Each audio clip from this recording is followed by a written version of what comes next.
พิธีประกาศการจัดตั้งภายหลังโฮมกระทรวงแผนการและการลงทุนเข้ากับกระทรวงการเงินเอิ้นว่ากระทรวงการเงินในนี้ได้บ่งตัวแต่งตั้งคณะบริหารงานพรรคและหัวหน้ากรมพิธีดังกล่าวได้จัดขึ้นที่กระทรวงแผนการและการลงทุนโดยการเป็นประธานของพลเอกวิไลลาคำฟองกรรมการกรมการเมืองศูนย์กลางพรรครองนายกรัฐมนตรีรัฐมนตรีกระทรวงป้องกันความสงบมีทานสันติภาพพรหมวิหารรัฐมนตรีกระทรวงการเงินพร้อมด้วยคณะกรมและแผนกการเกี่ยวข้องเข้าร่วมท่านสุขคำเพชรเฮืองบุตรศรีรองประธานกวดกาศูนย์กลางพรรคต่างหน้าคณะรับผิดชอบปรับปรุงกงจักการจัดตั้งผ่านคำสั่งว่าด้วยการยกย้ายเลขาคณะพรรครัฐดำรัสว่าด้วยการยกย้ายรัฐมนตรีมติว่าด้วยการแต่งตั้งเลขาคณะพรรครัฐดำรัสว่าด้วยการแต่งตั้งรัฐมนตรีมติว่าด้วยการสร้างตั้งองค์คณะพรรคสุดใหม่และผ่านแจ้งการของคณะรับผิดชอบปรับปรุงกงจักการจัดตั้งและนิติกรรมซึ่งกรมการเมืองศูนย์กลางพรรคตกลงแต่งตั้งทานสันติภาพพรหมวิหารกรรมการศูนย์กลางพรรคเป็นเลขาคณะบริหารงานพรรคกระทรวงการเงินประธานประเทศออกรัฐดำรัสฉบับเลขที่099/ปปท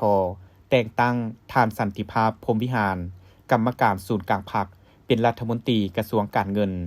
คำสั่งของเลขาธิการศูนย์กลางพรรคฉบับเลขที่535/คลสพว่าด้วยการยุบเลิกองค์คณะพรรคกระทรวงการเงินและองค์คณะพรรคกระทรวงแผนการและการลงทุนคณะเลขาธิการศูนย์กลางพรรคเห็นดีโฮมเอาการจัดตั้งรากฐานพรรคสมาชิกพรรคขององค์คณะพรรคกระทรวงการเงินและองค์คณะพรรคกระทรวงแผนการและการลงทุนสร้างตั้งเป็นองค์คณะพรรคกระทรวงการเงินคณะเลขาธิการศูนย์กลางพรรคออกมติตกลงว่าด้วยการสร้างตั้งองค์คณะพรรคกระทรวงการเงินเลขาธิการศูนย์กลางพรรคตกลงเห็นดีบ่งตัวแต่งตั้งคณะบริหารงานพรรคกระทรวงการเงินประกอบมี9สหายหญิง2สหายในนิทานสันติภาพพรหมวิหารเป็นเลขาคณะบริหารงานพรรคท่านนางพรวรรณอุทวงศ์เป็นรองเลขาคณะบริหารงานพรรคท่านภูวงศ์กิตตวงศ์เป็นคณะประจำพรรค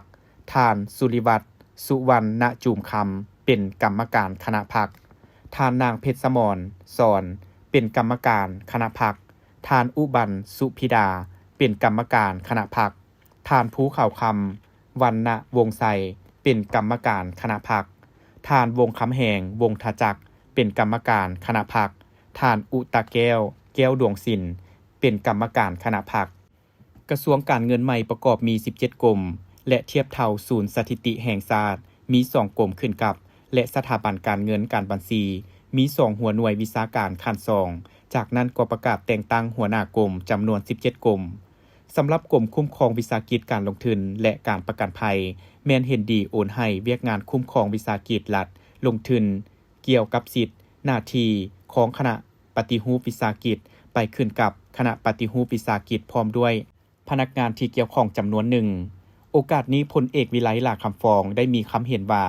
การประกาศการจัดตั้งในครั้งนี้แม่นอิงใส่ทิศชี้นำของกรมการเมืองภายหลังที่มีการปรับปรุงนี้แล้วเสนอให้คณะพรรคคณะนำสืบต่อเป็นเจ้าการนำพาแนวคิดให้แก่สมาชิกพรรคพนักงานให้มีความรับรู้ลึกซึ้ง